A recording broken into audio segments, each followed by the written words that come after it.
Hi, Lucas. Oh, ang galing. Marunong ka na mag-ano ng horse? Dito mo siya drive. Dito. Marunong ka na mag-drive ng horse? Sige nga. Bumaba yung hawak mo. Hawak ka lang. Sige nga, pakita mo kay Papa, marunong ka? Turn mo siya dito. Ayun. Ang galing pala nito Marunong na? Baba na. Chris Mama. Sabi niya, balik ko sana kanina. Ikot pa tayo. Natuwa sa mga kasama niya. Marami kang kasama, Lucas. Aywa.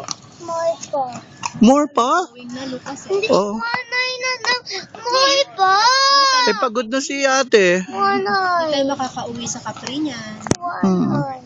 Sabi mo, miss mo na si Lola. No more. Wanay. Pagod na si ate. Gusto mo pa? Yes. 1 hour? Di ba matagal? Late tayo sa hotel. Hindi wanay. 30 minutes. 30 minutes. Okay? Ano ate? 30 minutes pa? Okay lang? 30 minutes ulit. Sige. Oh, you're driving a horse, huh? You driver, pero you hold on, ha? Yeah. Oh. Yeah. Stay here. Wait. Ganun na lang natin. Okay. Go here.